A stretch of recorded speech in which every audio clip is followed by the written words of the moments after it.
Saya Muhammad Fajar Rizky. Ini di sini mau bertanya-tanya sedikit Pak tentang bagaimana sih sejarah Gegesik, baik dari secara umum ataupun secara khusus ya. Sebelumnya siapa nama Bapak, bisa diperkenalkan dulu. Assalamualaikum warahmatullahi wabarakatuh. Perkenalkan, saya sebagai narasumber di kesempatan kali ini, di mana saya merasa bangga bahwa anak-anak muda sekarang diperkenankan untuk kembali menguak ataupun mencari asal usul daerah sendiri, terutama Gegesik. Pada khususnya kali ini kita akan bahas tentang masalah desa Gegesik Lor. Kali ini kesempatan yang berbahagia kita bahas tentang desa Gegesik Lor. Pertama kali yang menjadi kuwu atau lurah di daerah Gegesik Lor adalah Ki Sasmita. Pemerintahan Ki Sasmita pernah menjabat dari tahun 1920 sebagai pejabat kuwu dan tahun 1926 sebagai kuwu desa Gegesik Lor pertama. Kemudian kuwu yang kedua bernama Ki Bana. Beliau memerintah pada tahun 1939 selama 11 tahun. Selama 7 tahun ya. Selama 7 tahun Ki Bana memerintah desa Gegesik Lor. Setelah kemerdekaan, pembentukan desa Gegesik Lor khususnya dalam pemilihan kuwu terpilihlah Bapak ataupun julukan sebagai Ki Abdurrahman ataupun Haji Abdurrahman sebagai kuwu pertama setelah Indonesia merdeka. Setelah kuwu Abdurrahman lengser, terjadi pemilihan kuwu berikutnya dan saat itu terpilihlah kuwu Abbas sebagai kuwu desa Gegesik Lor. Terjadi satu peristiwa penting negara, yaitu gerakan 30 September, sehingga terjadi pemilihan kuwu berikutnya. Terpilihlah Bapak Kuwu Wardia, kemudian periode berikutnya Ibu Haja Sukini, periode berikutnya Bapak Kuwu Haji Sutisno Amir, 2 periode. Kemudian sekarang yang memerintah adalah Bapak Haji Ali Suradi, insya Allah 2 periode kembali. Demikian kira-kira pembahasan tentang desa Gegesik Lor. Semoga bermanfaat untuk kita semua, khususnya generasi muda, dan insya Allah menjadi manfaat yang begitu besar bagi kita semua. Billahi taufiq wal hidayah. Assalamualaikum warahmatullahi wabarakatuh. Waalaikumsalam warahmatullahi wabarakatuh.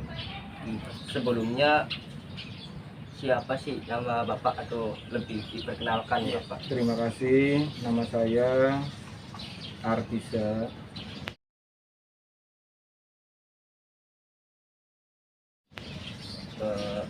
Kalau yang ini Pak Kadira. Bapak Kadira alias Ki Kunci.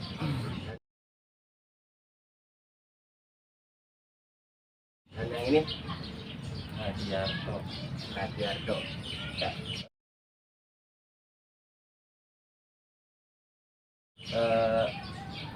Umur Bapak berapa kalau boleh tahu? Saya terlahir dari tepatnya 11 April 1971 atau 51 lebih untuk tahun sekarang. Terus Untuk Bapak Hadiarto Tepatnya lahir tahun 1980 dan sekitar 42. Dan Bapak Kadira sendiri Tanggal 8 Oktober 65.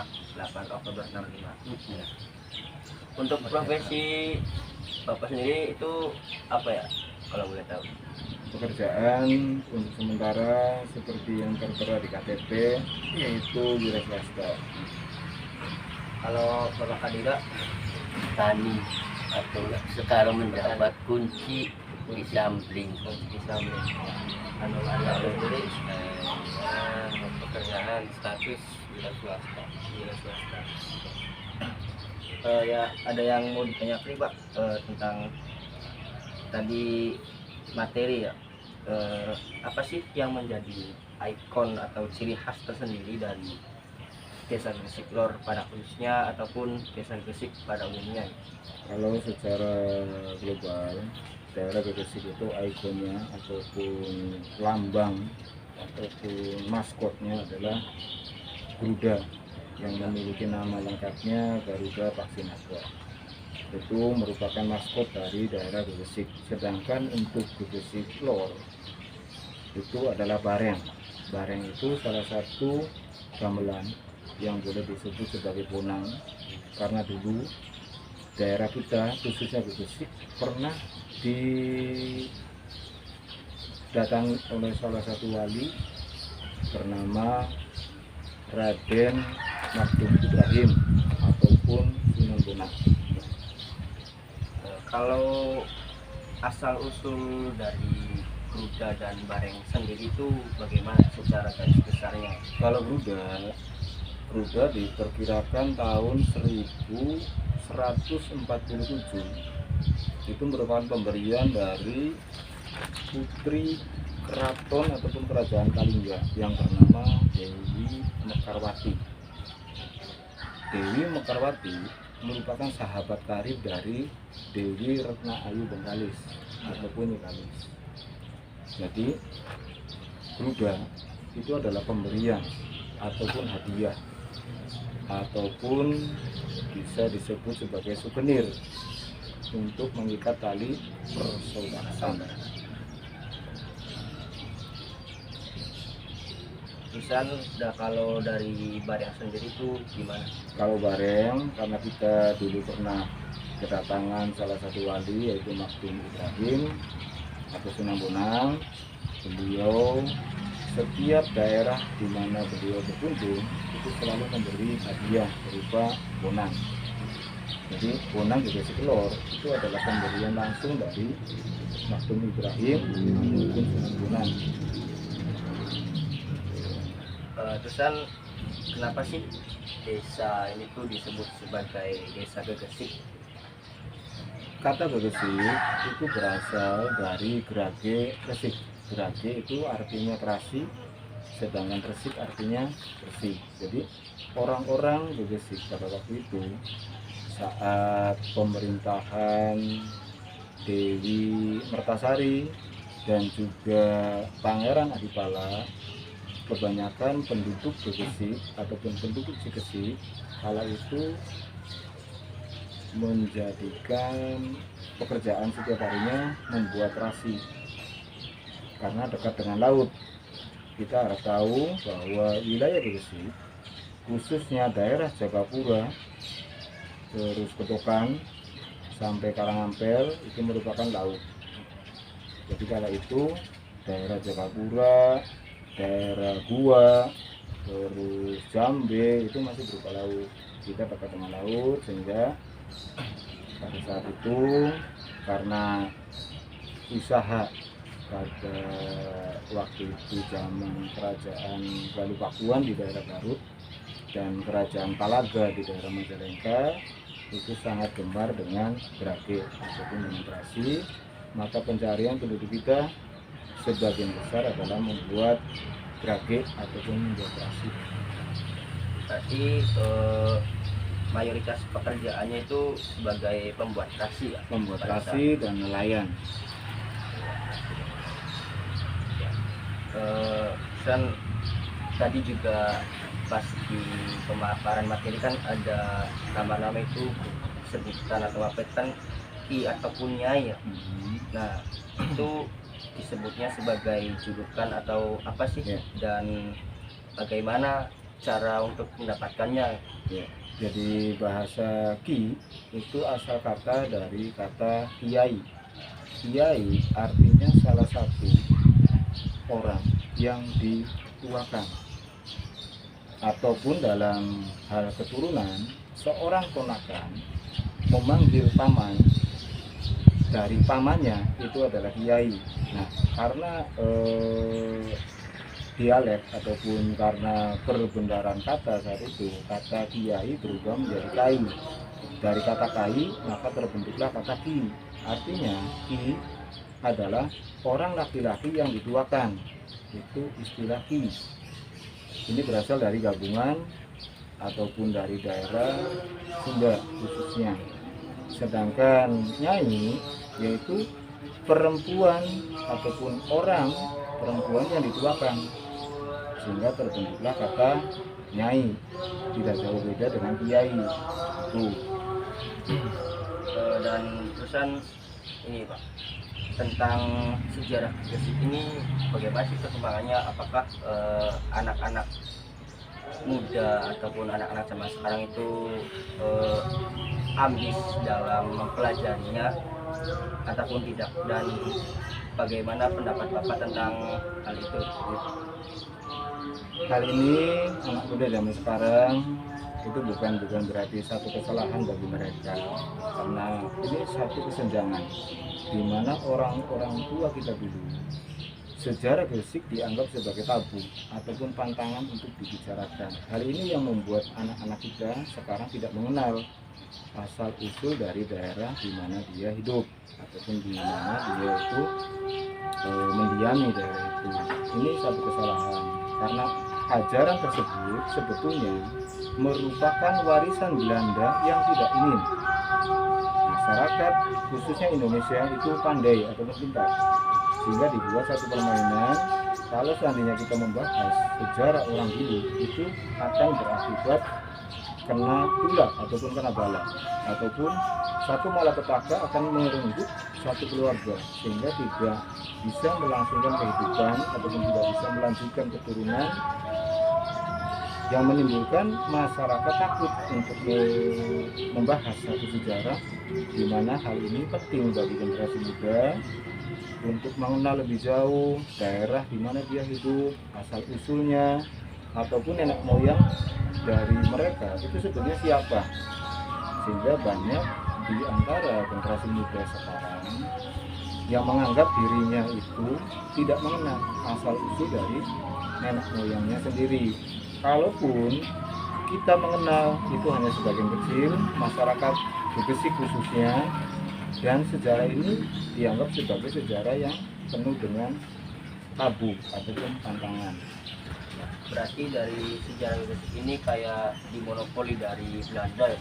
Ya, jadi ini adalah satu cara di mana Belanda ingin memutus tali keturunan khususnya masyarakat Gresik, sehingga pada saat itu pemerintahan Belanda, kalau tidak salah zaman Van den Bosch, itu berharap masyarakat Gresik menjadi masyarakat yang jahiliyah ataupun masyarakat yang bodoh.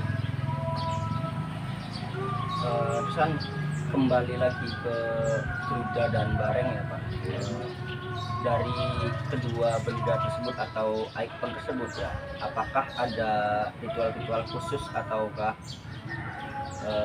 bisa dibilang keluarnya itu atau gimana? Ya, jadi kalau seandainya kita bahas tentang Druda itu merupakan satu ikon khususnya masyarakat Gresik yang diperkenankan ataupun diperlihatkan secara umum menjelang Maulid Nabi, yaitu tepatnya tanggal 16 atau 17 Rabiul Awal ataupun 16-17 Mulud, khususnya bagi masyarakat Gresik. Sedangkan Bareng sama, khususnya daerah ataupun desa Gresik Lor, itu diperkenankan ataupun diperlihatkan pada saat menjelang Muludan ataupun arah-arahkan Gresik. Kalau desa-desa yang lain seperti Gresik Wetan ataupun Gresik Kidul ataupun Gresik Kulon, mereka malah memandikan ataupun meritualkan benda-benda yang dianggap sebagai keramat ataupun jimat, khususnya Bareng itu pada saat 1 Muharram ataupun tahun baru Islam. Itu perbedaan antara di Gresik Lor dengan desa-desa yang lain. Mungkin itu saja sih ya. Bayang ada pertanyaan yang lain ya. Ini kan kayak kuburan ya, kalau boleh tahu ini kuburannya ini kuburan apa? Mungkin barangkali dari Bapak Kadira sebagai juru kunci. Yang disebut oleh umum, yang dikenal oleh umum itu kuburan Kisambling. Dari dulunya itu kuburan Kisambling sini. Kalau boleh tahu sejarah tentang Kisambling itu secara umumnya bagaimana sih Pak? Ya secara umumnya sih ya agak secara mendetail Mandira tuh nggak tahu ya. Tapi menurut orang tua gitu, bahwa dari turunan Cina Sambling dulunya pernah ke sini ya, singgah di sini dan kemungkinan meninggalnya di sini. Makanya dinamakan dulu Kisambling. Hari mulut Jawa tuh Kisambling sama Sambling tuh ya begitulah ya, sepengetahuan Mandira itu. Iya. Sepengetahuan kunci. Iya. Ya mungkin ini Ini satu tambahan bahwa kuburan khususnya di daerah kita yang kita sebut dengan istilah Kisambling ini memang benar etnis Cina, seperti yang dalam ungkapan ataupun deskripsi tadi itu kan pernah diceritakan bahwa kita kedatangan etnis Cina. Itu salah satunya adalah Kisambling. Ada satu kuburan yang jauh lebih tua, yaitu sebelah timur dari Gang Nuru, itu namanya adalah Ki Pongpongan. Ki Pongpongan ini merupakan satu darah biru dari kerajaan Galuh ataupun Galuh Pakuan, tepatnya di daerah Garut. Beliau bernama Ki Jayaprala. Ki Jayaprala ini datang ke daerah Gresik pada zaman pemerintahan Nyai Kalis. Beliau menjabat sebagai, kalau sekarang itu sebagai RT, tapi kalau dulu beliau mengajarkan salah satu ilmu, di mana ilmu itu disebut sebagai ilmu ageman. Nah, ilmu ageman adalah salah satu ilmu di mana seseorang bisa merubah wujud menjadi wujud makhluk ataupun wujud hewan yang lain. Nah, di Pongpongan ini mempunyai salah satu kodam, yaitu sering kita kenal sebagai macan gudeg. Itu merupakan salah satu kodam dari di Pongpongan. Kalau kita lihat kuburannya di pojok, sebelah sudut pojok atau selokan sana itu ada di Pongpongan ataupun di Jayaprala namanya. Itu beliau termasuk orang sakti juga. Setelah masuk Islam, ilmu yang beliau miliki ataupun ilmu ageman itu dibuang, hingga sekarang sering muncul satu kodam ataupun salah satu kodamnya berupa macan gudeg berwarna hitam legam. Demikian kira-kira penjelasan tambahan dari saya tentang kuburan yang ada di daerah Kisambling ini. Mungkin ini yang terakhir ya Pak, bagaimana pesan Bapak untuk mungkin untuk anak-anak muda zaman sekarang ya, yang kurang tahu menahu tentang sejarah tempat tinggalnya. Pesan Pesan dan pesannya dari Ki Kunci Kisambling, dari kita ya, dari Ki Kunci lah. Kalau kita sebagai manusia ya ingat sama sejarah, atau sejarah itu menuntun kita atau ke jalan sing bener. Tanpa sejarah kita nggak mungkin akan mengetahui apa yang dinamakan itu, ini dan itu ya. Ya makanya tolong bagi para pemuda dan pemudi jangan remehkan yang namanya sejarah. alam wala pengen anak kita anak sejarah, anak Islam karena tanah Jawa anak sejarah. Tanpa adanya Al-Quran dan berjanji itu nggak mungkin kita mengenal namanya Islam. Itu saja. Berarti intinya jangan sekali-kali melupakan sejarah. Iya. Seperti yang Bung Karno bilang. Nah, mengingat kita itu dari mana? Iya. Sejarah kita itu dari mana, kan perlu itu adanya sejarah supaya kita jangan dibodohi oleh bangsa lain. Mungkin dari Bapak Atisa ada tambahan. Ya, terima kasih untuk pesan. Bagi saya pribadi bangga, khususnya bagi para pendidik yang ada di SMK Negeri 1 Gresik yang memberikan tugas kepada generasi muda sekarang, di mana mereka dianggap ataupun disebut sebagai generasi yang jauh lebih intelek dibandingkan dengan generasi sebelumnya. Karena sejarah di dalam kitab suci itu pernah dikatakan sebelum adanya sesuatu yang akan datang, kita jauh lebih mengenal sebelumnya. Artinya sebelum kita hidup ada kehidupan yang lebih, ataupun ada kehidupan yang pernah dijalani oleh sebagian leluhur kita. Nah, itulah sejarah. Sedangkan pesan bagi saya untuk pendidik khususnya SMA Negeri 1 Gresik agar program ini ataupun satu kegiatan ini terus berlangsung sampai kapanpun, karena kita berharap generasi muda sekarang jauh lebih pandai, jauh lebih intelek, apalagi didukung oleh berbagai macam sarana ataupun kemajuan teknologi yang begitu jauh lebih canggih dibandingkan dengan teknologi pada waktu saya sekolah.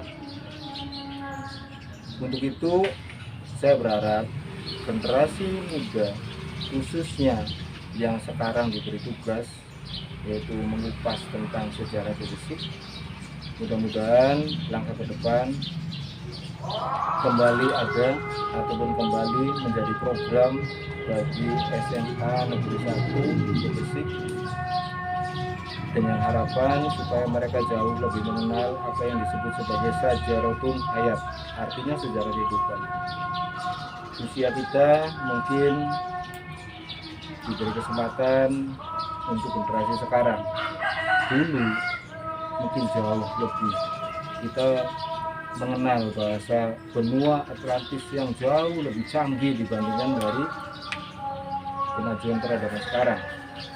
Itu kalau bisa, mudah-mudahan kita bisa telusuri, kita bisa mengenal sejarah jauh yang lebih spektakuler.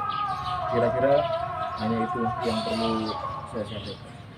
Mungkin barangkali dari Bapak Agato ada tambahan pesan dan kesan. Tambahan pesan kalau di anak muda zaman sekarang tuh bisa dikatakan ya, yang namanya sejarah. Dan sedangkan saya sering ngobrol tentang sejarah, dan sejarah itu penting sebenarnya. Karena kita itu tidak bakalan muda, pasti akan menjadi orang tua. Dan ini istilahnya bahasa Jawa itu mendongengi anak lah, yang istilahnya aja tua pon lah. Jadi terus memberikan support untuk anak dan keturunan, itu aja. Kak, Pak, mungkin itu saja yang dari kita ya. Kurang lebihnya mohon maaf bila ada kata yang berkenan. Sebelumnya juga terima kasih atas waktu yang diluangkan untuk pembuatan video ini. Terima kasih. Wassalamualaikum warahmatullahi wabarakatuh. Waalaikumsalam warahmatullahi wabarakatuh.